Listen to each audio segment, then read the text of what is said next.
This is Outside the Round with Matt Burrill, a Raise Rowdy podcast.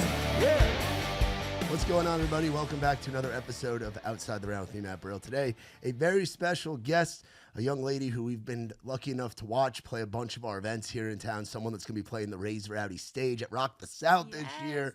One of our absolute favorites coming up in the scene right now. It's Miss Emmy Moyen. Aw, thanks so much for having me. Dude, of course. Like, you are someone that it's been so cool because we've gotten to see you from when you first got to town pretty much, right? Yeah, basically. I think the first round I played with y'all was freshman year. Freshman year at Live Maybe Oak. sophomore, but yeah, I think it was freshman. Yeah. Which is crazy. Yeah, what year are you in now? I'm a senior. You're a senior. I graduate in May.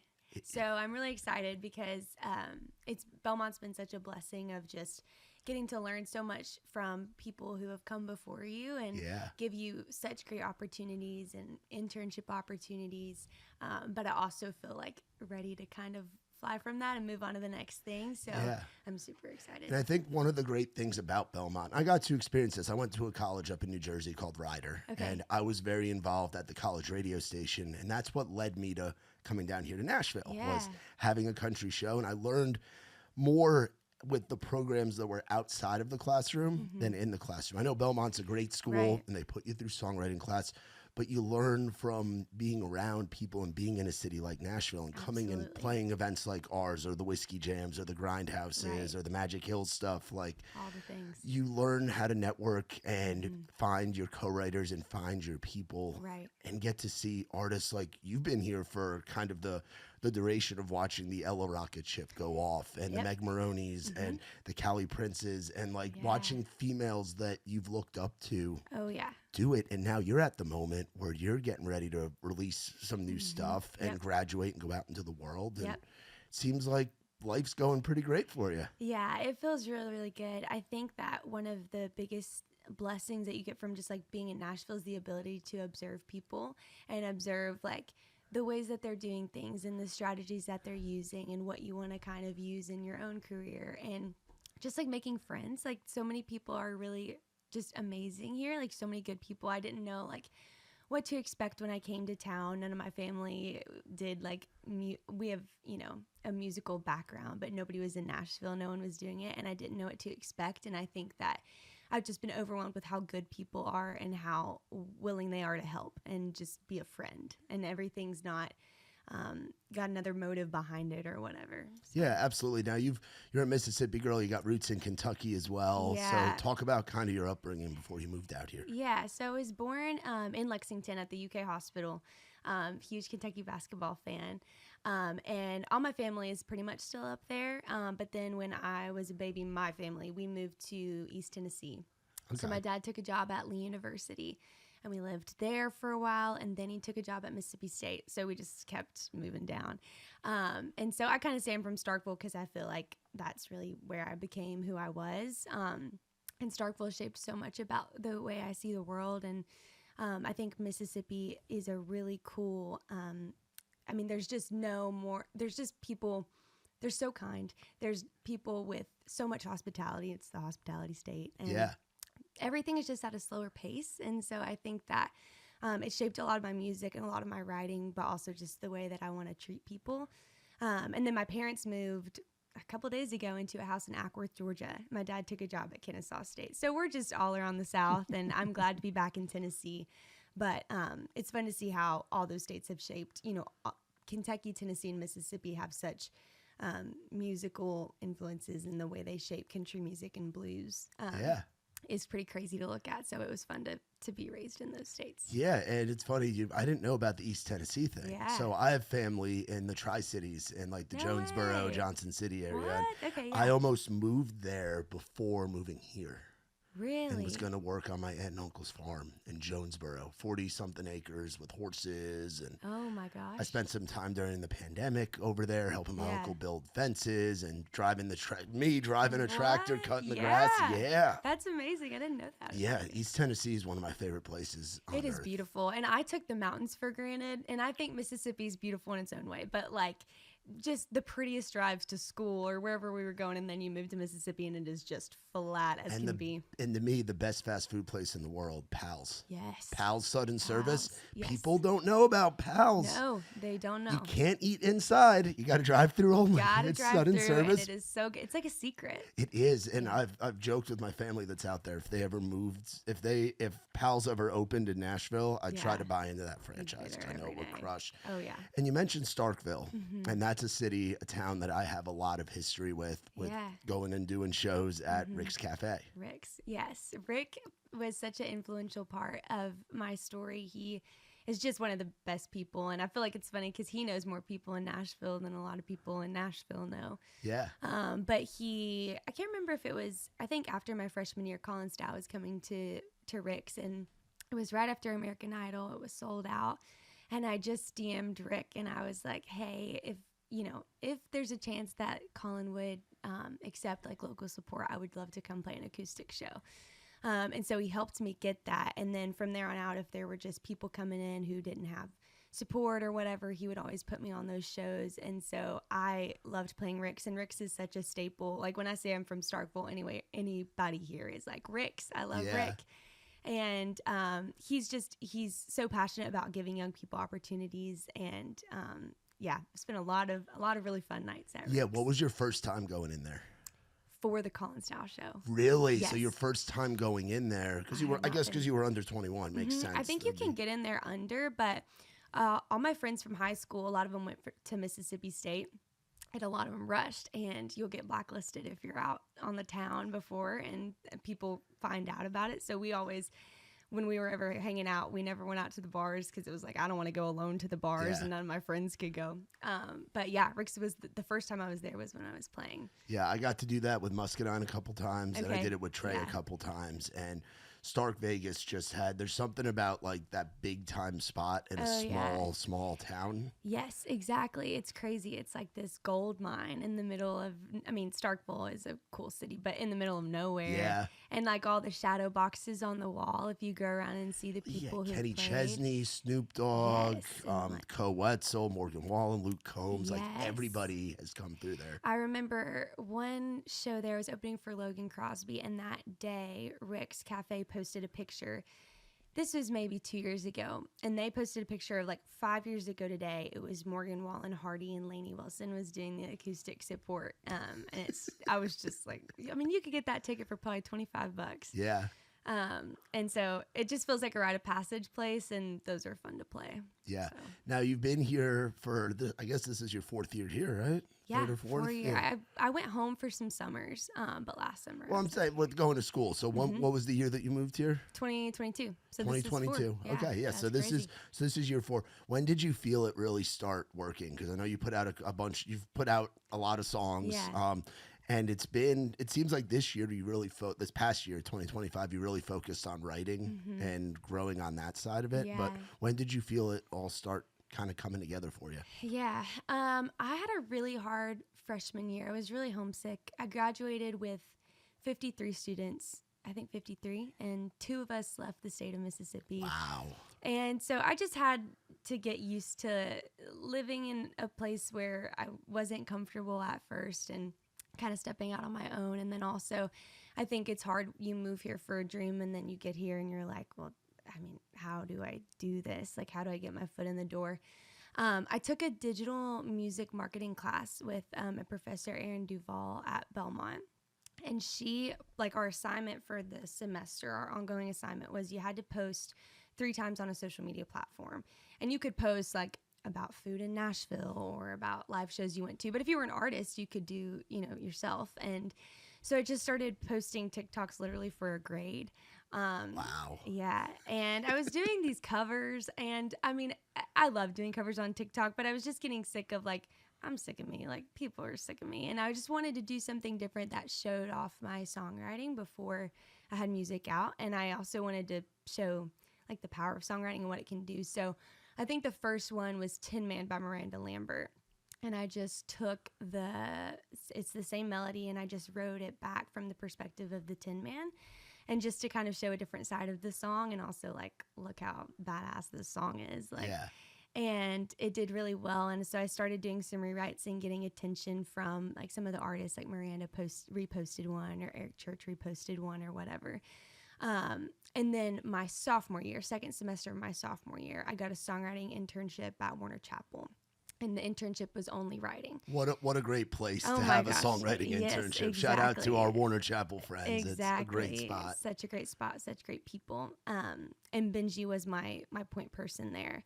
And that was really, really helpful, just to be in a company like that every day and kind of just start figuring out how things worked and looked at how, you know, songwriters are doing it and the grind that it takes. And so I did that for a year, and before I switched to Smack doing the same thing.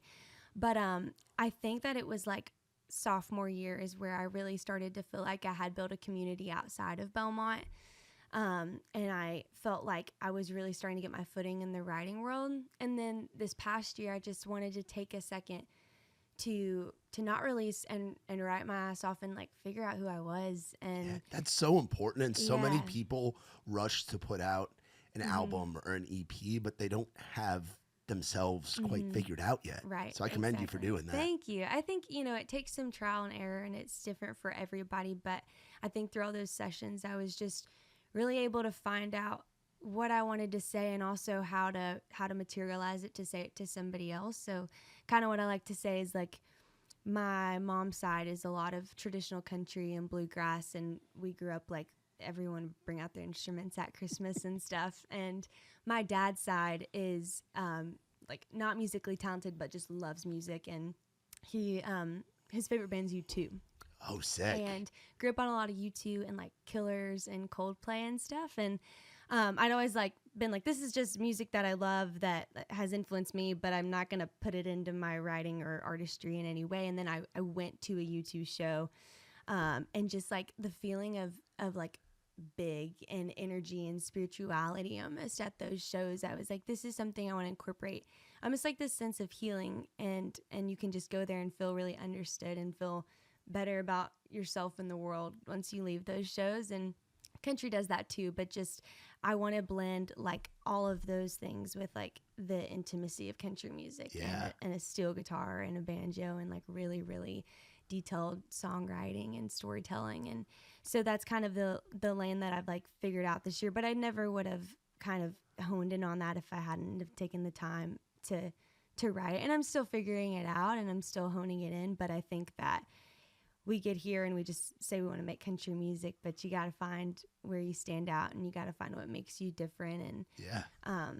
And just like being authentically you and letting that come through your writing. It takes time to learn how to do that, and I'm still learning. But I feel like absolutely. I feel like everyone is constantly, because you're constantly evolving and growing. So it sounds like you went to a lot of shows growing up with a dad that was into bands like that. Yes, he. We did concerts for birthdays and Christmas. We did concerts or trips. That is like the most raised rowdy thing ever, because Nicky T started this thing with his friends just going to shows. Wow. Okay. Like that's what our old saying, I say it sometimes at the events, is like front row or don't go. Yeah, like, absolutely. If you're at a festival, be in the pit, go to the side stage. Like there's just live music makes you forget about all the chaos and all the bad stuff in the world. And like you said, it's like a U2 show. I've never been to one. It's on the bucket list to get to one. I know it's just like a spiritual thing, but what was your first concert growing up? Do you remember it? My first concert was Chris Stapleton. Wow. It was, I think my first country concert was Chris Stapleton. I think my first concert was Taylor Swift. It was the Red Tour. Nice. And I was like born, I think her debut album came out when I was like 3. Yeah. And so I was just like raised on a lot of her music, and I feel nostalgic listening to her music in a way, because I pinpoint different memories in my childhood with different songs. And I watched her show and how much of like an entertainer she is. Oh yeah, there's a reason that she is as big as she is, exactly, and has been for like coming up on 20 years, which is crazy. It's not just this magical mystery. Like there's something about those shows. And then I think like the Chris Stapleton show, you just went and you watched him stand there and sing, and you were just like the entire time blown away. Yeah, very different show, same thing. And I think I heard Kelsey Ballerini say it, but she was like, concerts are a place where everyone's heart beats together.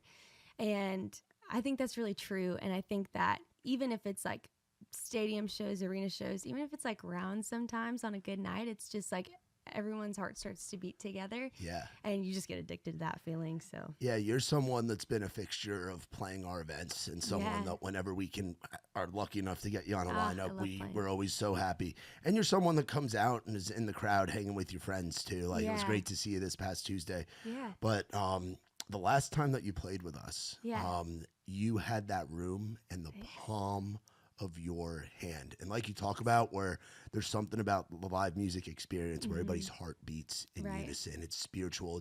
It's bigger than that girl or guy on stage singing with the guitar.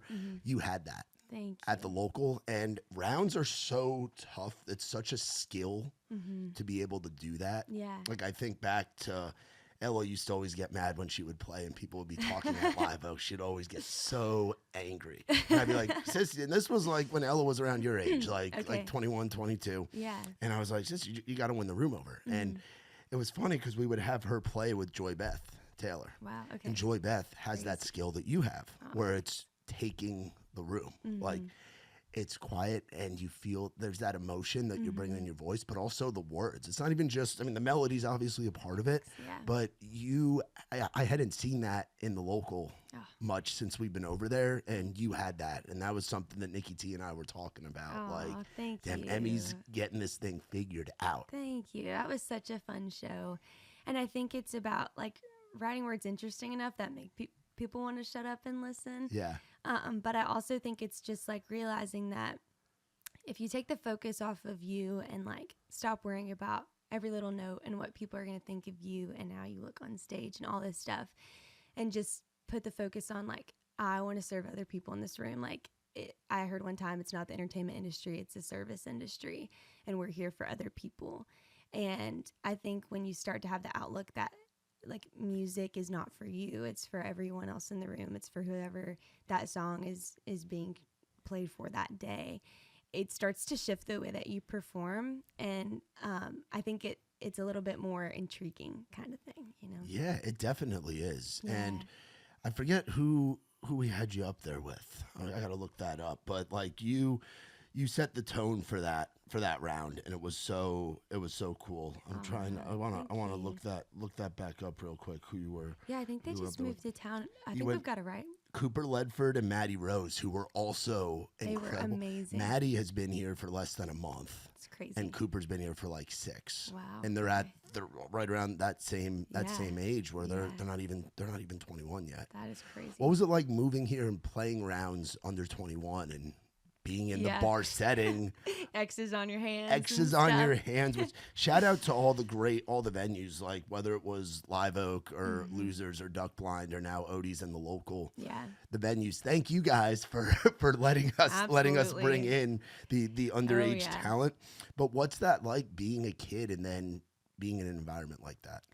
I started to get like really nervous about it at first. Like I just felt like, and I don't know if like imposter syndrome is the right thing. It's just like all of these people, you just go in and you think all these people know what they're doing and I don't know what I'm doing and what am I doing up here and all of these things.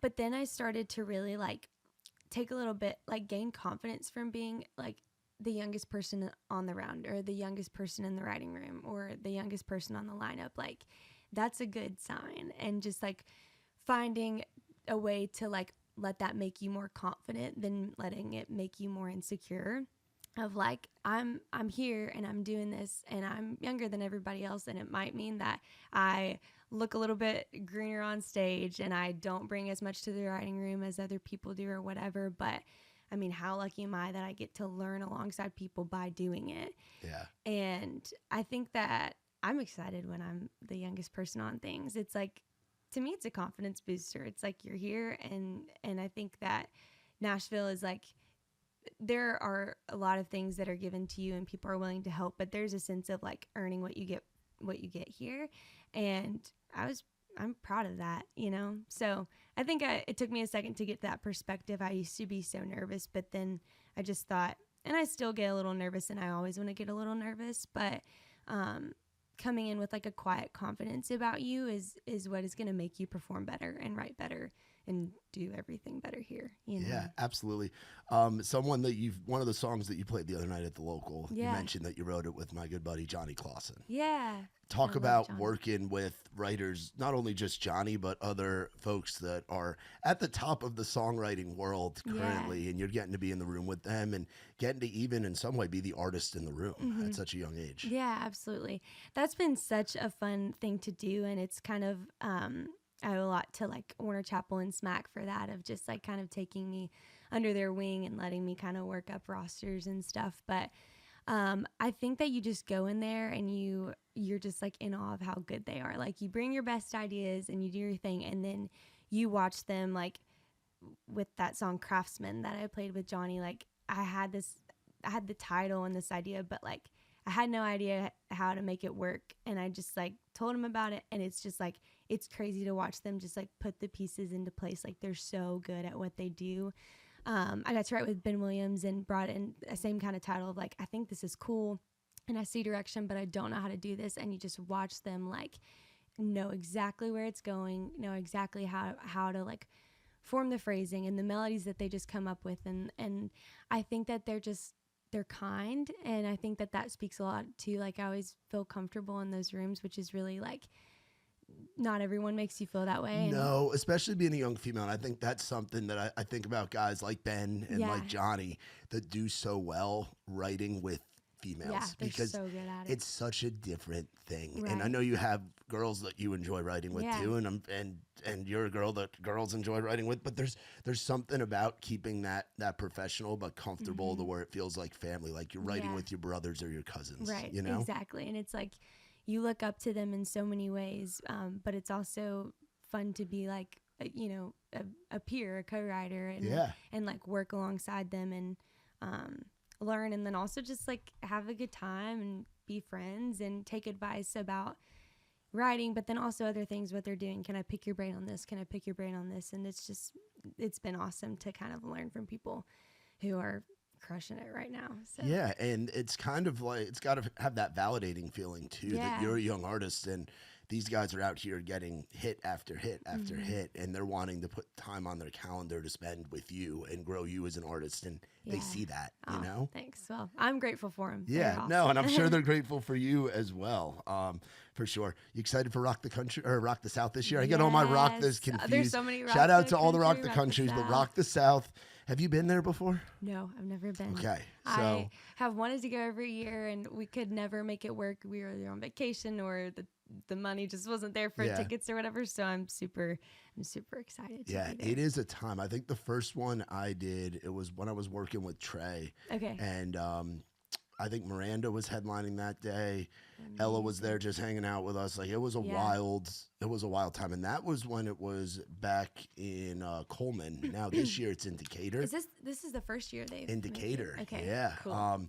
Which is going to be cool. And this is also the first year they're doing a side stage. Wow. And the fact that it gets to be us and there's folks like yourself playing is the most full circle thing ever. Have you done the festival thing before? Like gone as an attended festivals? Honestly, I've been like in and out of them, but I've never done like we're going to buy tickets every day and we're going to go all day every day and do the thing. And I've always wanted to. So I'm really excited that I'm planning to come down for the whole time and be there all 3 days. Let's and go. I'm excited to like experience that, and then like pretty cool cherry on top to play at the end of it. So big time cherry on top. Yeah, because I'm trying to actually the whole dessert is the cherry. Maybe getting to go is the cherry on the top. It's freaking awesome.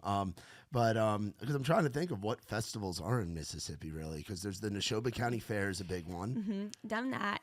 We would do like have you ever been to the Neshoba County Fair? No, but I've heard stories. My buddy, I have my old roommate, a guy I used to work with downtown doing security, is a guy named Ethan Willis. Ethan's from Philly, where same place where Callie and Hardy and all those guys are from. It is you should go. I hear it is a crazy world, and it's so fun. They call it Mississippi's Giant House Party. And they get great artists every year, and we were able to do that. But it's funny because it's just like Mississippi is just small, and so you go into this place of there's tens of thousands of people, and it's just like you know so many of them, and it just feels like a big, almost like reunion in a way. But there's like cabins there. I was going to say the cabins, like yes. a lot of the festivals that we go to have that camping element. Rock the South is one of them where people are bringing their pull behind campers, or some folks are in tents. Like the one in Ohio we go to every year, we stay in tents for 5 days. That's and it's awesome. It's a lot of fun. Yeah. But that one I've always heard it's the cabin festival. Yes, they have these cabins, and a lot of them, like my family doesn't have one, but a lot of them are like family owned, like generation to generation. Passed down where people grow up and then they're the ones running the cabin, and then they pass it down to their kids and so on and so on. And like a lot of these cabins, I mean, and they're nothing fancy, and they're probably worth more than all of those people's houses. Like it's crazy. And I don't even think they turn on AC except for like that week of the fair or maybe a couple days before. So it's like you buy it and it's for that 1 week, and it's I want to say it's like usually the last weekend in July, and it is hot, and you're just sweating your guts out all day, and it's so fun, and you're just eating fried food and riding rides that you think might kill you, and then going to see good music. You know, that's part of the excitement is getting on those rides where it's like, oh, if a little screw or nut pops out, we're done. Last time I was at the Neshoba County Fair, it was like 2 a.m. and we had like, it was like, we all gathered around this like patio, and this person had a piano, and they like passed out a bunch of these like church hymns, and everybody was just like singing along at 2 a.m. That is like the most Mississippi thing ever. We're out here, we're getting rowdy, we're doing some borderline degenerate activities, but we're going to take it back to Jesus and sing some hymns. I was like, what am I doing? And I love it, you know? Yeah, that's so cool. Yeah, and the Rock the South lineup this year is unbelievable too, where you're going to get to see, I don't even remember all. I know who's playing like our side stage and stuff, but the Rock the South lineup, I got to pull that back up for a second, because it is one where the day that you're playing, Riley's headlining, which is going to be sick. Jessie Murph, have you ever seen her live? Never seen her live, but I can't wait. I got to see her, I think, 3 or 4 times this past year at different festivals. Unbelievable every time. From the videos I see on like her Instagram and stuff, I'm like, this feels like such a cool show. And it's all ages too, where like the people screaming the most are like little girls. She has such like a wide fan base and demographic. It's awesome. Yeah, and then Craig Morgan, he's freaking awesome. Jake Worthington, Graham Barham, Chandler's playing the side stage with us. Zach John King, Ava Hall. And I love Ava. Ava's another one too. Like, talk about being a part of this young, like, where songwriting is so important to you guys, of these young females coming up right now, because I feel like there's a huge crop of you. Yeah, Ava is awesome, and she we had classes together kind of throughout Belmont. We're the same year. I think she graduated in December, but I'm really excited for her and everything that's happening for her. But it's fun to like start, whether it's on even like artist or writer side, but also like my friends who I just was in classes with freshman year, and that's why we were friends, now have like jobs in the industry and they're crushing it, and it's really fun to like go network or hang with like your friends, and you go way back, and it's cool to see like your class kind of continuing to rise and what that looks like. And I'm just happy for everyone. Like, you just want good people to win, you know? Yeah, it's exciting. And you're going to be there all weekend. So Thursday night, Zach Top, Travis Tritt, Tracy Lawrence, the Castellos, Cole Goodwin, who's another one like yourself who I've gotten to watch over the rounds. Awesome. Then our side stage that day is the Creekers, Tice Delk, Connor Hicks, and Callie Prince. Oh, I'm so excited. Which is, again, all the homies. Yes. And then Friday, have you ever seen Aldine live before? No, never seen Aldine live. She's unbelievable. Yeah. It's pyro. It's like, it's going to feel closer to those rock shows you grew up going to with your family. Yeah, I'm excited. When he plays like Big Green Tractor and Take a Little Ride with You and Dirt Road Anthem, like the old school songs that we all grew up on. Right, exactly. He's one of those guys. Like Luke Bryan was another one I remember seeing at a festival, and I'm like, wait, I know every single song. Crazy people like that, because it's like you kind of go into the concert and you're like, I'm a fan of them, but I don't listen to them a ton. Like, I wonder how much I'm going to know. And then it's just like the first song, you're like, oh yeah. The second song, oh yeah. The third, like, okay, I know your entire catalog, and I didn't realize this is my childhood. Yeah, the Fridays, Aldine, Brantley, Big X the Plug. Yeah, I'm excited to see He's wild too at a festival. It's a whole different vibe. Yeah, which is a lot of fun. Where have you seen him? I saw him in, I forget which festival it was, one of them. We do so many of them. Yeah. Where I forget, I think it was somewhere over the Midwest. Nikki T went to a show with Big X at Eastside Bowl here in Nashville. Wait, Tiny that's little awesome. club. Yeah, Nick Wow. went to that with Ike, and Nick said it was just insane, 'cause that's a small Crazy. room. Yeah. Oh my gosh. Like Big yeah. X takes up like the entire stage, like Right. just him, because he's such a large human. Exactly. He's a unit. Yeah. Who else on that? Lauren Elena, Austin Snell. Then that side stage that day is Tyler Nance, Jay Webb, Miles Morgan, and Ethan Garner. So it's that's awesome. it's cool for us getting to be a part of that and to have folk like the fact that you're playing and Callie and Connor and Tyler Nance and Miles Morgan and Tice, like it's all kids that we've gotten to see like come up. Yeah. And that's a big show for you, because you haven't, opening, it's been mostly Rick's you've gotten to do stuff? Rick's, I've done I got to open for Avery Anna. That was a cool thing in Florida. And then like a venue in Kentucky I've done some stuff at, and then like Eddie's Attic stuff. Yeah. Oh yeah, that's right. Yeah. Because you've gone down there with, is it Hudson? That's this next weekend. With Hudson McCready. Yes. Who I'm is super excited awesome. about it. I've never met him. He is a great, I've only gotten him, so he still lives out in the Knoxville area. Okay. He's cool. still out in East Tennessee. But I've had him on, I want to say like 2 or 3 rounds. Okay. And he's very cool. Great kid. Awesome. Like really, really, really nice guy. Yeah, since I like posted that, there's been a couple people come up to me and just like sing his praises. So I'm excited to get. Yeah, I think to you play two with are really him. going to hit it off. Yeah. That'll be a great show. Yeah. Eddie's Attic. So have you've been down there and played before? Yeah, I opened for Julia Coldon there, and then I opened for Kaylee Hammock there. I want to say last November. Oh, so that was so Kurt was there for that one. Kurt was there. Yes, I think it was the day after the CMA Awards. So he was feeling. Yeah, they were feeling good. Yeah, exactly. And I don't know. I just have so much. I mean, I've loved all the artists I've opened for, but Kaylee sat in the audience to take videos of me so I could post and here's some merch and here's advice and do you need any of this green room? Do you need space for your merch? Do you need she's just an incredible human, and so that show was really, really cool. And so incredibly talented too. Oh my gosh. Her voice is just insane. one of the, to me, over the last 10, 15 years, most iconic female voices. Know when it's a Kaylee Hammock song. Exactly. And her writing and just her understanding of her image and who she is, I love me some Kaylee Hammock. So. That's awesome. So what are kind of the plans for this year? Obviously, Rock the South is a big show. Yes. There's going to be some other ones to talk about, the Eddie's Attic one with Hudson. And then there's going to be other stuff, I'm sure, popping up show-wise. Yeah. So are shows a big emphasis for you? Is it getting new music out? What's the plan for, aside from just graduate, with congrats on that too. Thank you. It is so hard to finish it all the way through. I know so many guys and girls that started at Belmont and then ended up dropping out. Right. But it's why not just, you're proof that you can do the out of the classroom stuff and still get the degree. Yeah. And I'm pumped for people who are dropping out and doing the thing, and that if you're dropping out, that typically means really great things are going on. But I was learning so much in class that I was this is helpful. And the internships through Belmont were how I was writing so much and how I was getting my calendar, dates put on my calendar and stuff like that.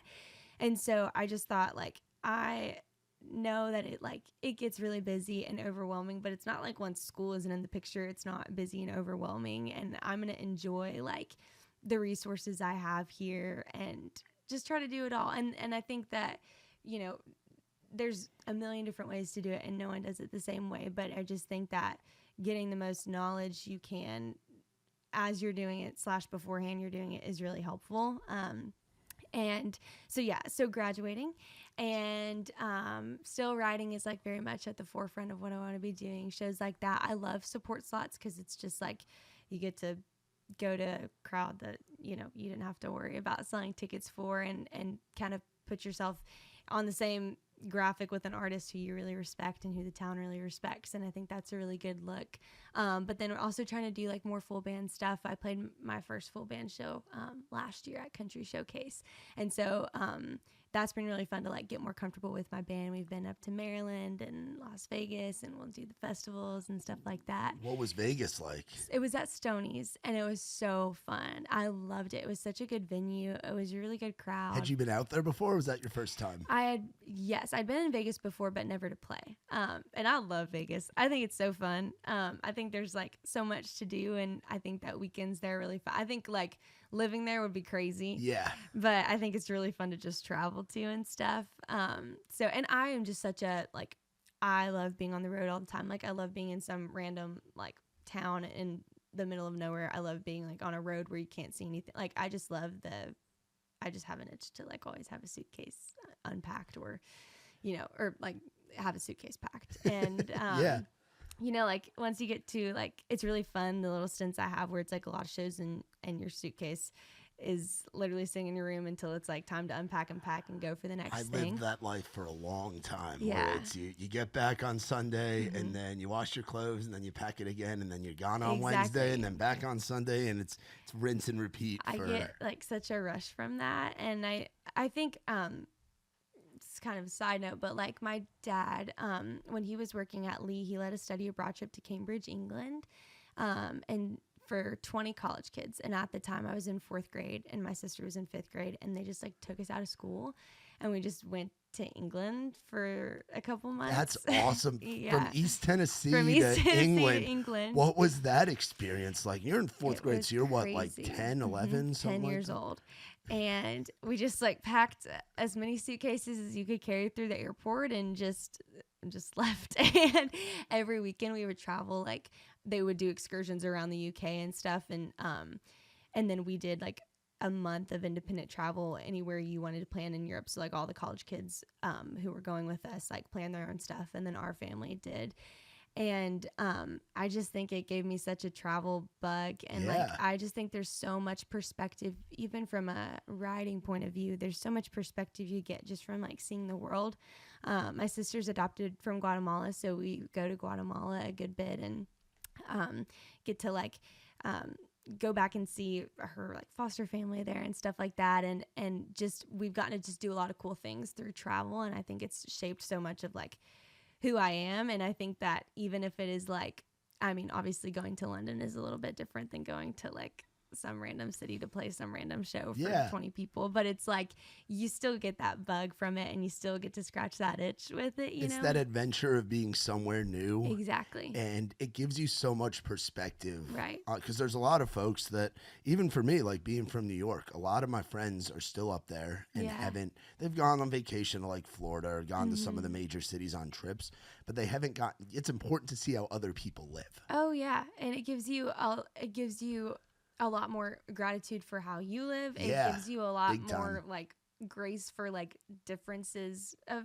people. And like, I think it just makes you a little bit more chill about the little things in your life. And it makes you more interested in like learning about people's stories and cultures. Yeah. And I think that only helps your writing and your artistry and your, you know, your career. I think that helps you as a person too. Oh yeah. Helps your heart. Yes, it really does. So writing a lot. Do you have any songs you're really excited about to where we're going to be getting some new music here soon? Yes, actually at the end of this month, we're going to start a new release schedule, and I'm so excited about this music. I think it is like sonically really starting to get down the lane to where I want to be, and it just feels like me. I was set up on a session and I got the demo back, and I was just like, oh, like this is it. I think that we as songwriters put so much emphasis on lyrics and melody, which obviously we should, but then we will like not care so much about the pieces you put around it. And sometimes it's like you can put the pieces around it and make the puzzle, or you can take the production and make it a whole new puzzle. And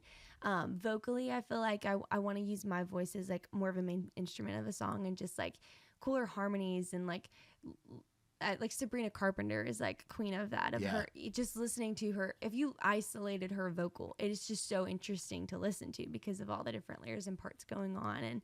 And so trying to like embody different things that I want to make me stand out. I feel like we've put as much of those as we can in this music. And just writing, I just feel like I know a lot more of like who I am and what I want to say and why I'm doing it. Like I think when you don't have a why, it's like what do you do?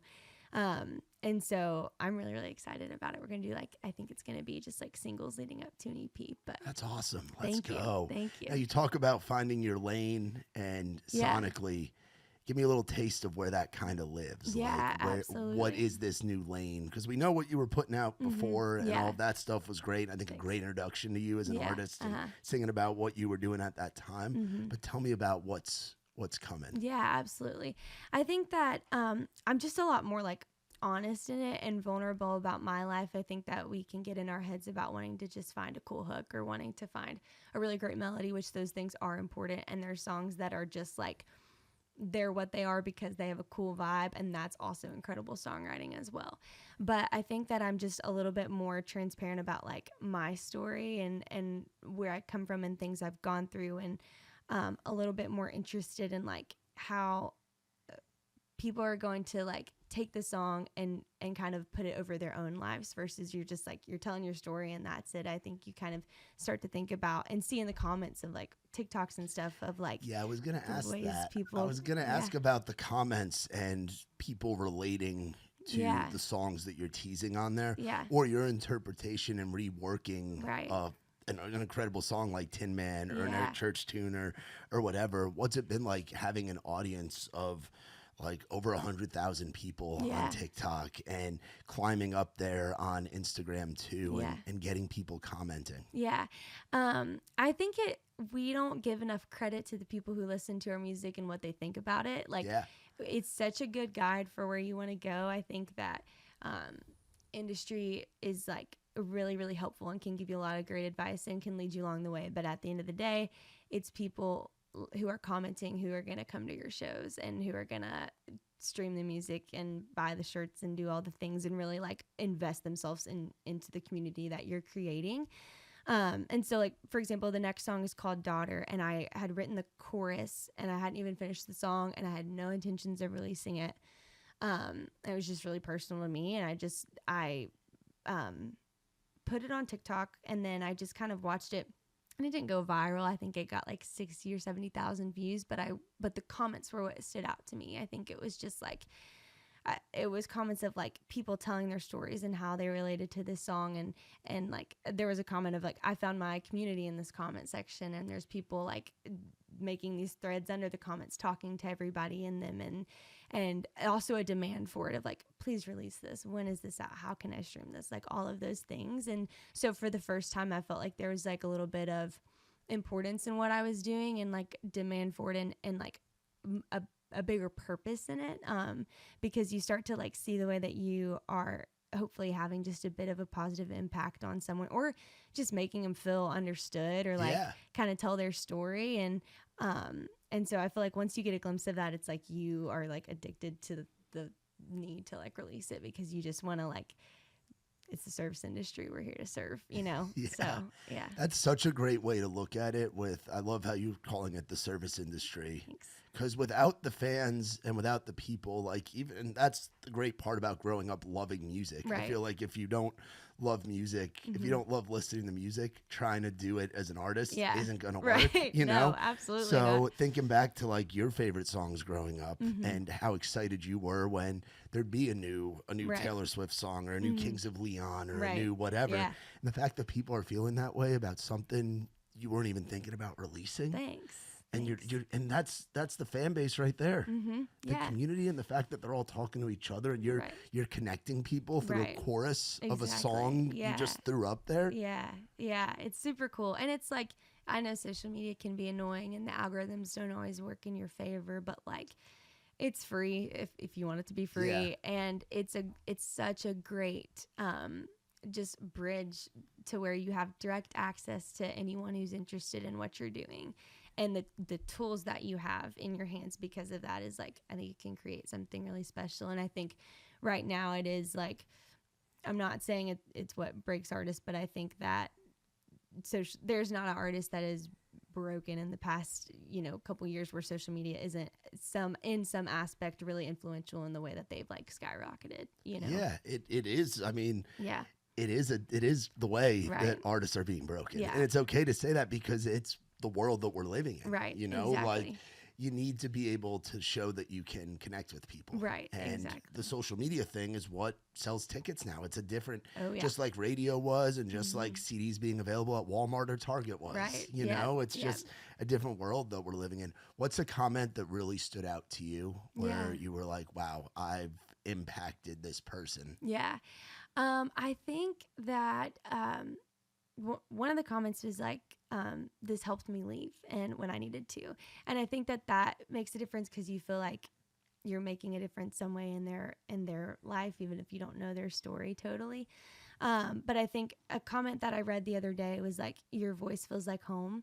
Wow. And I have kind of like taken it on myself to like, how in my artistry do I like, I think that's such a good way to put it. Like, how do I make it feel like home? Like, how do I make it feel like home when you come to a show and when you stream a song and when you look at my social media? Like, I just want it to feel like you've known me for a lot longer than you have. And I want it to be really approachable and easy and relatable. And I think like home is a great way to put for like where I'm trying to go, you know?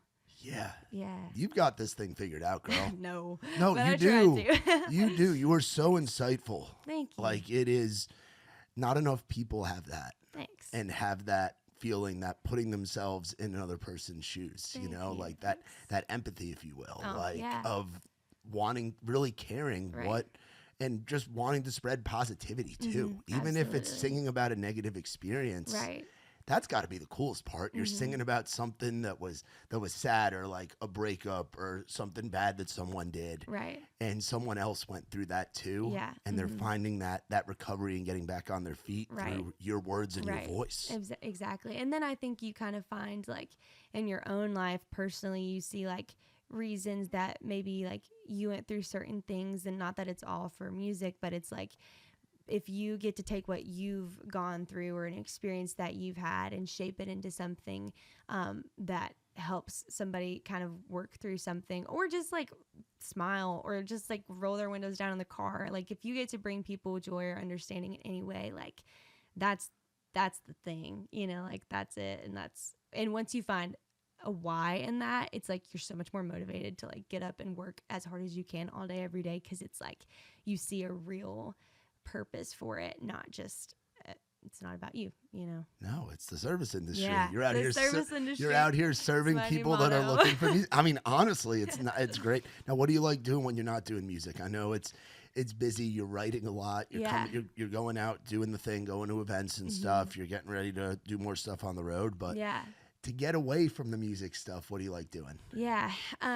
Well, I love to travel. If like my one of my best friends, Fallon, she is like the travel queen, like always has a trip booked. This past semester she was in Spain, all like she's crazy. Just goes. Yeah, exactly. Like she's like the definition of like getting it out of the group chat and booking the flight and going.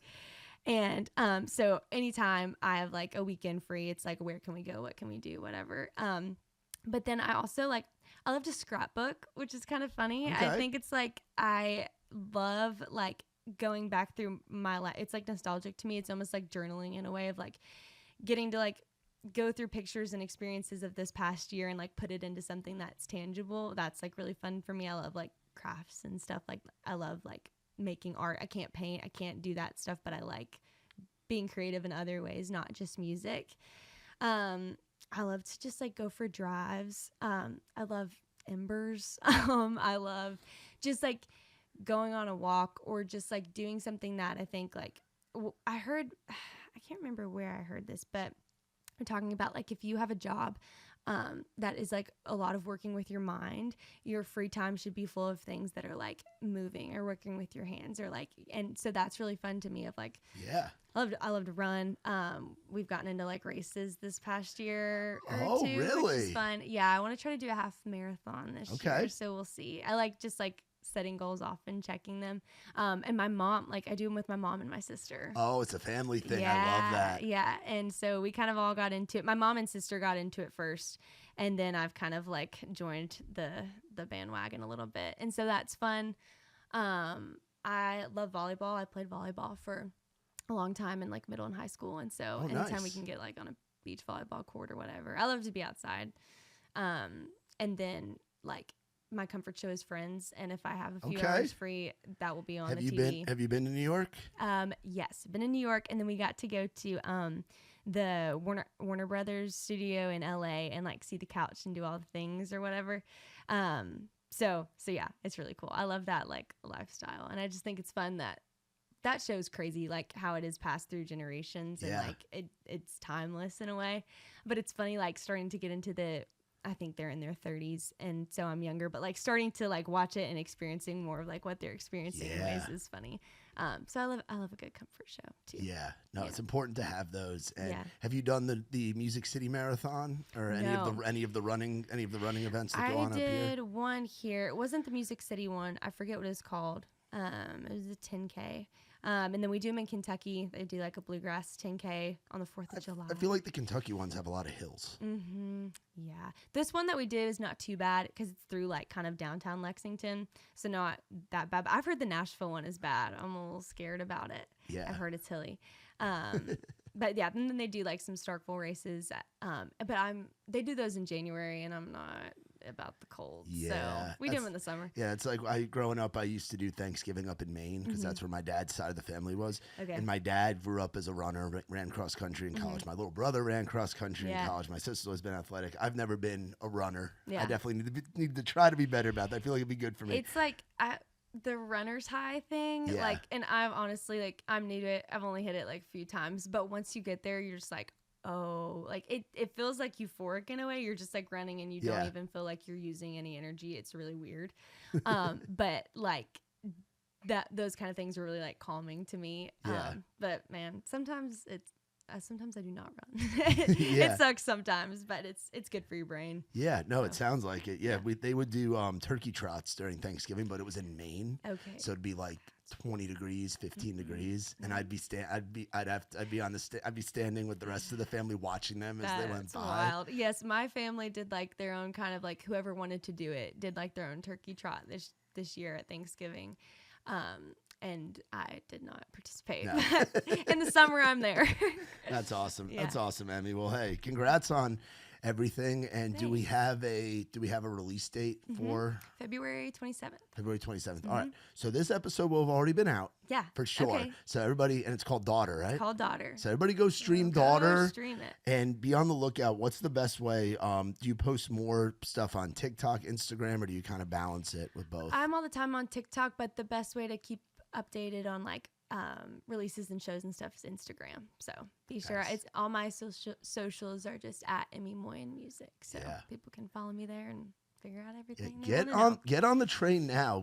I've been lucky to do podcasts with folks early on and then getting to watch them grow over the years, and it's always cool, and I think this is going to be one that people are going to go back to because I really do believe this year's going to be big, and the years after. You're so wise beyond your years, sis.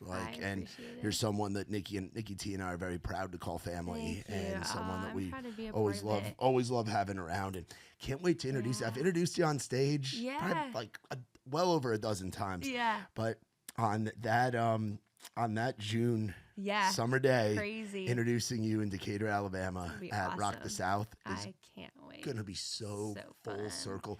And is your family coming out for that one? Yes, they'll be there. Let's go. I can't wait to hang with the family. Yes, I know. Have you met them? I feel like I have. You met my dad before. Yeah, I think so. Okay, yeah, you need to meet my mom and But sister. we definitely have to, and shout out to the family for raising Emmy just rowdy enough. Just a little bit rowdy, you know? All those. There's a little bit in me, just a little bit. And seriously, sis, we're so proud of you and can't wait for the world to hear Daughter and all the songs that are coming. Well, y'all have been so good to me, and I'm just like grateful to be a part of this, and what y'all are doing is amazing, and I just... Any way I can be a part of it, I love to. Let's go. That's awesome. Well, y'all be sure to check out our girl, Emmy Moyen. Look up Emmy Moyen Music. Check out Daughter. It is out right now. Also, big shout out to our friends from Surfside. No bubbles, no troubles. Lots of iced tea, lemonade, and lots of vodka. Go and check them out. I'm going to send you in with an 8-pack to bring back to your place, too. Awesome. Love it. So shout out. And they'll be at Rock the South as well. So we can. They're great. Yeah. I love them. No bubbles, no troubles. No bubbles, People come up to me and still maybe some troubles. Yeah, but still some. No bloating while you're boating. You know, that's the other big one during the summer. But check out our friends from Surfside. And for more on us, visit raisedrowdy.com. For my girl, Emmy, I'm Matt Burrill. This has been Outside the Round.